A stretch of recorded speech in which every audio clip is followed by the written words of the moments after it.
Hi అండి.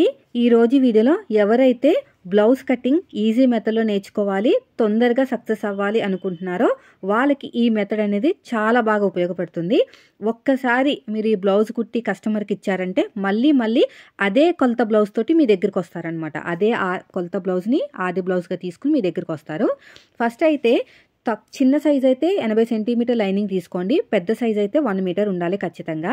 మన మెథడ్లో మీరు బ్లౌజ్ కటింగ్ స్టిచ్చింగ్ నేర్చుకోవాలి అనుకుంటే ఫస్ట్ వచ్చేసి లైనింగ్ తడుపుకుని ఆరబెట్టుకుని నీట్గా ఐరన్ చేసుకుని 4 ఫోల్డింగ్ చేసుకోండి. ఎందుకంటే ఫస్ట్ హ్యాండ్స్ కట్ చేస్తానమాట. నాకు కింద పైపింగ్ వేస్తాం కాబట్టి ఒక 1/2 ఇంచ్ మాత్రం వదిలేశాను. మనం తీసుకున్న హ్యాండ్ హైట్ కింద ఖర్చులు వదిలేసి పైన ఖర్చులతో కలిపి మార్కింగ్ వేసుకోండి. ఆ తర్వాత చంక డౌన్ ఇవ్వాలి కదా, హ్యాండ్ డౌను.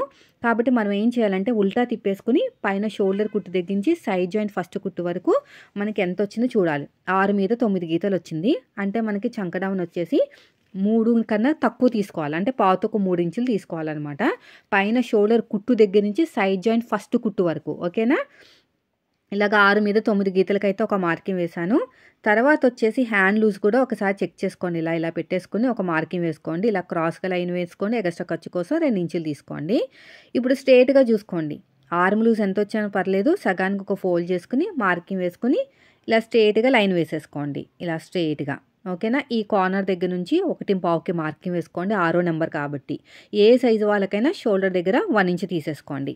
ఇప్పుడు నీట్గా కర్వ్ స్కేల్ తోటి ఇలా నీట్గా తిప్పేసుకోండి. ఇలాగా మళ్ళీ ఉల్టా తిప్పేసుకుని మళ్ళీ ఇంకొక మార్కింగ్ అయితే వేసేసుకోండి.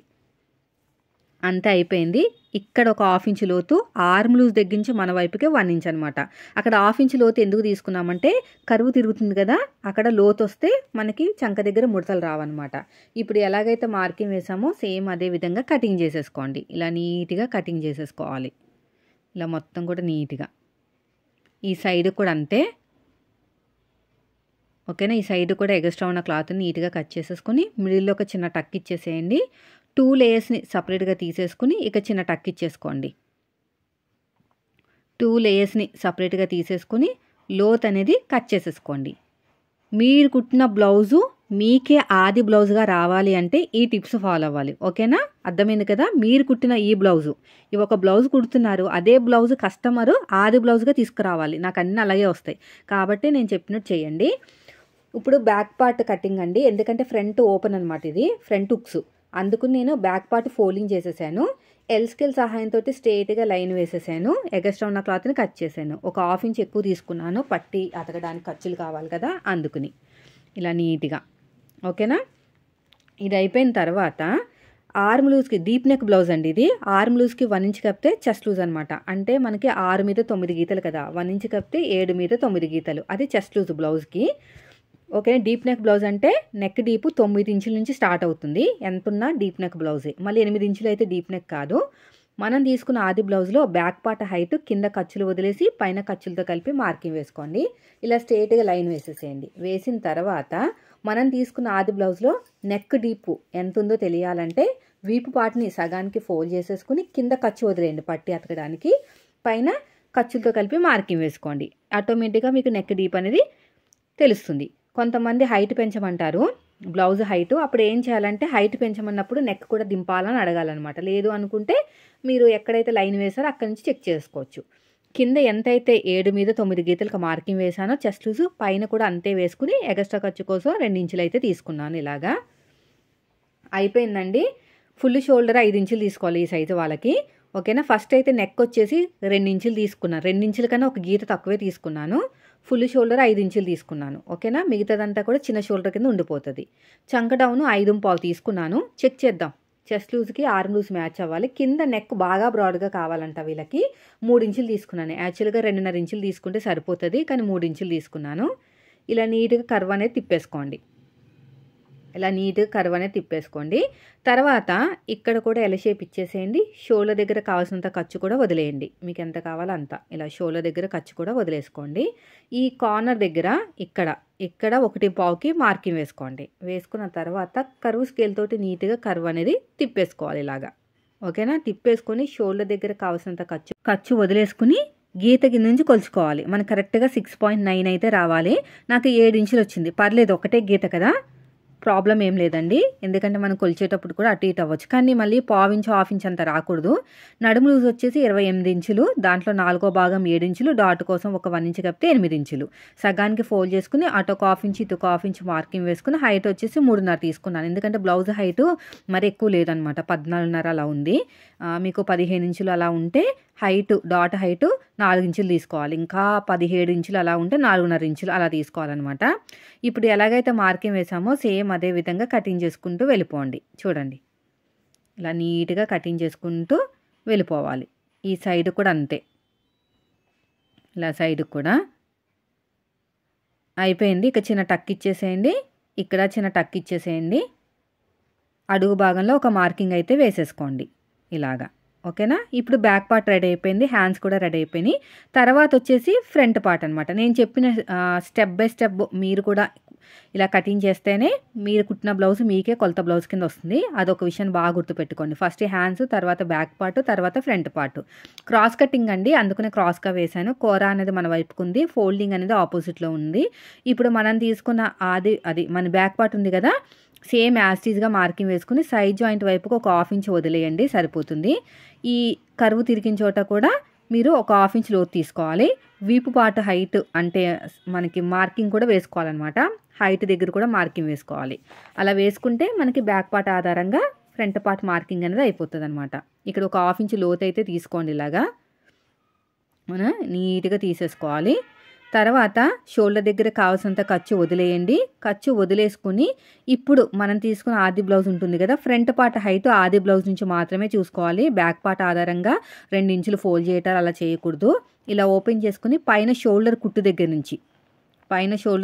నుంచి ఇలాగ చెక్ చేసుకుంటే నాకు 10 మీద 3 గీతలు వచ్చింది. పైన షోల్డర్ దగ్గర కావాల్సినంత ఖర్చు వదిలేసుకుని 10 మీద 3 గీతలకైతే మార్కింగ్ వేశాను. మళ్ళీ ఎల్ స్కేల్ తీసుకుని మన వైపుకు ఒక స్కేలు లైన్ వేసాం కదా, అక్కడ పెట్టేసుకుని ఇలా స్ట్రేట్గా లైన్ వేస్తే మీకు కరెక్ట్గా వచ్చేస్తుంది అనమాట. ఓకేనా? నెక్స్ట్ వచ్చేసి ఫ్రంట్ పార్ట్ నెక్. మీరు నోట్ చేసి పెట్టుకోండి దేని తర్వాత ఏంటి కట్ చేస్తున్నానని. ఓకేనా? ఫ్రంట్ పార్ట్ నెక్ అనమాట. మనం తీసుకున్న ఆది బ్లౌజ్ ఉంటుంది కదా, ఇలా కరెక్ట్గా పెట్టేసుకోండి. ఇలా కరెక్ట్గా పెట్టేసుకుని ఇలాగా అడ్డంగా ఒక స్కేల్ పెట్టేసేయండి. బాడీ మీదకి వెళ్ళిన తర్వాత ఎలా ఉంటుందో అలా పెట్టుకోవాలండి. షోల్డర్ కుట్టు ముందుకు రాకూడదు. ఓకేనా? షోల్డర్ కుట్టు ముందుకు వస్తే మాత్రం కరెక్ట్గా రాదు. పైన షోల్డర్ ఫస్ట్ గీత నుంచి అంటే ఫస్ట్ కుట్టు దగ్గర నుంచి చూసుకుంటే నాకు 6.5 వచ్చింది. అయితే మనం బ్లౌజ్ కుట్టేటప్పుడు నెక్ దగ్గర స్లోప్ ఇస్తామన్నమాట, భుజాలు ఉబ్బెత్తుగా రాకుండా అదేవిధంగా జారకుండా ఉండటానికి. అందుకని ఫ్రంట్ పార్ట్ అలా ఇస్తే ఫ్రంట్ పార్ట్ నెక్ డీప్ తక్కువ అయిపోతుంది. అలా తక్కువ అవ్వకుండా ఉండటానికి మనం నెక్ డీప్ కన్నా కొంచెం ఎక్కువ తీసుకోవాలి. అంటే నాకు 6.5 వచ్చింది కదా, ఒక 2 గీతలు ఎక్కువ తీసుకుంటాను. 6 మీద 7 గీతలు తీసుకుంటాను. తీసుకుని పైన షోల్డర్ దగ్గర ఫస్ట్ లైన్ ఉంది కదా, అక్కడి నుంచి తీసుకోవాలన్నమాట. నెక్ రౌండ్ ఈజీగా మార్కింగ్ వేసేసేయండి. నెక్ దగ్గర నుంచి కింద నుంచి 2 హుక్స్కి మార్కింగ్ వేసుకుని మన వైపు నుంచి 2.5, డాట్కి మధ్యన గ్యాప్ 1 ఇంచ్ కన్నా తక్కువే తీసుకున్నాను. ఎందుకంటే ఆది బ్లౌజ్లో అలాగే ఉంది అందుకని. తర్వాత వచ్చేసి హైట్ మనకి ఫ్రంట్ పార్ట్లో మెయిన్ డాట్ హైట్ ఖర్చులతో కలిపి మార్కింగ్ వేసుకోండి. నెక్ దగ్గర ఒక హాఫ్ ఇంచ్ వదిలేసుకుని ఈ రెండింటి మధ్యలో ఒక డాట్ వేసుకోండి. ఈ రెండింటిని బ్యాలెన్స్ చేస్తూ 3వ డాట్ వేసుకోండి. ఇక్కడ చూడండి, ఇలాగ క్రాస్గా ఎందుకు వచ్చిందో తెలుసా? వీళ్ళకి బ్యాక్ పార్ట్ కన్నా ఫ్రంట్ పార్ట్ అనేది తక్కువ ఉంది. ఎందుకంటే వీళ్ళకి చెస్ట్ తక్కువ అనమాట, అందుకనే క్రాస్గా వచ్చింది. అదేం పెద్ద ప్రాబ్లం ఏం కాదు, అదొక మంచి టిప్ అండి. ఓకేనా? వీడియో నచ్చితే లైక్ చేయండి ఫ్రెండ్స్. మీరు మన ఛానల్ ఫస్ట్ టైం చూస్తే సబ్స్క్రైబ్ చేయండి. ఇలా నీట్గా కటింగ్ చేసుకుంటూ వెళ్ళిపోవాలి. చూడండి. ఓకేనా? తర్వాత షేప్ బెల్ట్ మనం కట్ చేసుకోవాలి. వీడియో స్కిప్ చేయకుండా చూడండి. వీడియో నచ్చితే లైక్ చేయండి. ఇదే మార్కింగ్ అడుగు భాగంలో కూడా వేసేసుకోండి. వేసుకున్న తర్వాత బ్యాక్ పార్ట్ మీద ఫ్రంట్ పార్ట్ పెట్టేసుకుని ఇలా కరెక్ట్గా కింద ఇలా మన క్రాస్ ఎక్కడొచ్చింది చూడండి, మనకి ఇక్కడ వచ్చింది కదా క్రాసు, అక్కడి నుంచి ఒక పావించు టేపును వదిలేయండి. టేపును వదిలేసుకుని చెక్ చేసుకోవాలి. ఓకేనా? టేపును వదిలేసి చెక్ చేసుకుంటే నాకు 2.5 కన్నా ఒక 2 గీతలు ఎక్కువ వచ్చింది. ఇప్పుడు కూర ఉన్న క్లాత్ నీట్గా కట్ చేసేసుకుందాం. ఇలాగా 1.25 1.5 ఇంచ్ తోటి కట్ చేసేసుకోవాలన్నమాట. పొడుగు వచ్చేసి 10 ఇంచులు తీసుకోండి సరిపోతుంది. సైడ్ జాయింట్ వైపుకి ఎంత వచ్చిందని చెప్పాను, ఒక 2 మీద 7 గీతలు వచ్చింది. మెయిన్ వైపుకి 3 ఇంచులు వచ్చిందండి. ఎందుకంటే నేను టేపుతో ఒక 1/2 ఇంచ్ పైకి వదిలేసి చెక్ చేసుకున్నాను అనమాట ఆది బ్లౌజ్ నుంచి. షేప్ దగ్గర నాకు 2.25 అలా వచ్చింది. సో 3 చోట్ల మార్కింగ్ వేసుకోవాలి. సైడ్ జాయింట్ వైపుకి, తర్వాత వచ్చేసి ఉక్సు పట్టి కాజా పట్టి వైపుకి, తర్వాత మెయిన్ డాట్ వైపుకి. అది అయిపోయిన తర్వాత ఇంకొక లేయర్ కావాలండి. ఇంకొక లేయర్ కూడా కట్ చేసుకోండి. ఇలాగా కట్ చేసేసుకొని ఇలా పెట్టేసుకోండి. ఇలా పెట్టేసుకుని నీట్గా కట్ చేసుకుంటూ వెళ్ళిపోవాలి. ఇంకొక లేయర్ ఎందుకు కావాలి అంటే మనకి షేప్ అనేది బాగా నిలబడుతుంది ఫ్రంట్ పార్ట్లో. మీ దగ్గర లేదు, మా దగ్గర క్లాత్ లేదనుకుంటే వేరే క్లాత్ ఏదైనా పర్లేదు, కానీ వేసుకోవాలన్నమాట. అది బయట కనిపించదు, మధ్యలో ఉండిపోతుంది. ఓకేనా? అయిపోయిందండి. ఇప్పుడు ఒరిజినల్ క్లాత్ మీద పెట్టుకుని కట్ చేసేసుకుందాం. అది కూడా చాలా ఇంపార్టెంట్. ఒరిజినల్ క్లాత్ మీద కూడా వెంటనే కట్ చేసుకుంటూ వెళ్ళిపోకండి. కోరాస్ ఆపోజిట్లో పెట్టుకుంటున్నాను కదా, ఒకసారి చెక్ చేసుకోండి. ఫైనల్గా back part, front part, hands పెట్టుకుని చెక్ చేసుకోండి, అప్పుడే కట్ చేసుకోండి. చాలామంది ఏం చేస్తారంటే ఫస్ట్ హ్యాండ్స్ కట్ చేస్తారు, బ్యాక్ పార్ట్ కట్ చేస్తారు, ఫ్రంట్ పార్ట్ కట్ చేస్తారు, అలా వెళ్ళిపోతూ ఉంటారనమాట. లాస్ట్కి మనకి బ్లౌజ్ పీసు తక్కువ వచ్చే ఛాన్సెస్ ఉంటాయి కొత్త వారికి మెయిన్. అదే ఆల్రెడీ ఎక్స్పీరియన్స్ ఉన్న వాళ్ళైతే బ్లౌజ్ చూడగానే అర్థమైపోతుంది. సో నేనైతే ఎంత ఎక్స్పీరియన్స్ ఉన్నా లేకపోయినా కూడా నేను ఫస్ట్ ప్లాన్ వేస్తాను. ఇలాంటి తక్కువ పీసులు వచ్చినప్పుడు, తక్కువ సైజు పీసులు వచ్చినప్పుడు అన్నమాట.